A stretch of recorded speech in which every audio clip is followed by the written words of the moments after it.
And we're back with another episode of Nefashuu's Pokemon LeafGreen Wedlocke Challenge. Ah yeah, it's been about 6 months since I did a video last, but we're finally back in action. But Nefashuu, I hear you say, what on earth is a Wedlocke Challenge?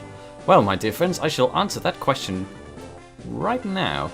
So, a Wedlocke Challenge is a variation of a Nuzlocke Challenge. Now, a Nuzlocke Challenge, for those that don't know, it is a self-imposed rule restriction on the wonderful game of Pokemon. You can do this with pretty much any version of the game, and I have chosen LeafGreen this time around. I feel as though I don't give this game enough time of day, so I've decided to give it a little run through.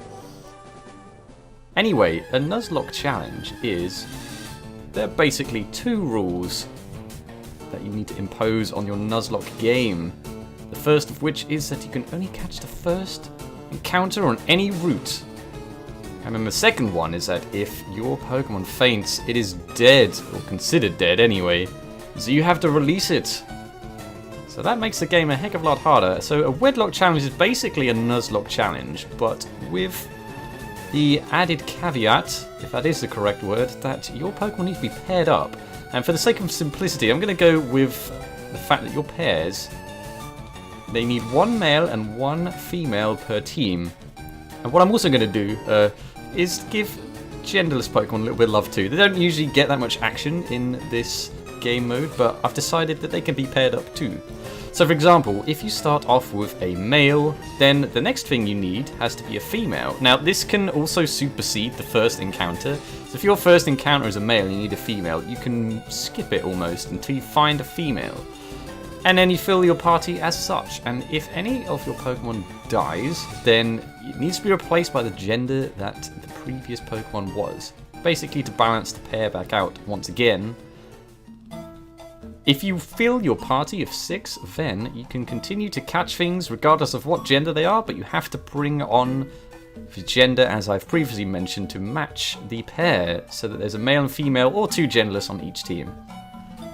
And there are probably about a bajillion other rules that will force themselves into the game unknowingly as it goes along, but they shall be explained as it happens.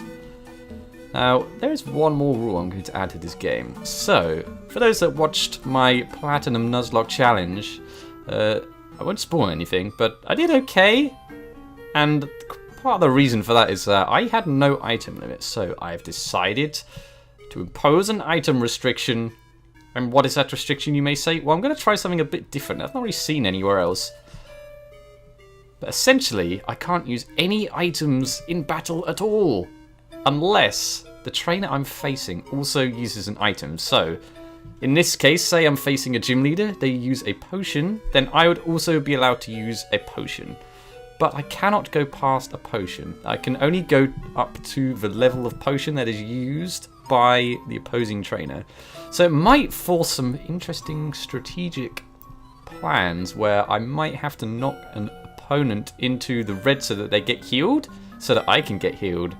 But I'll deal with that bridge when I come to it. Anyway, that is the general rule base.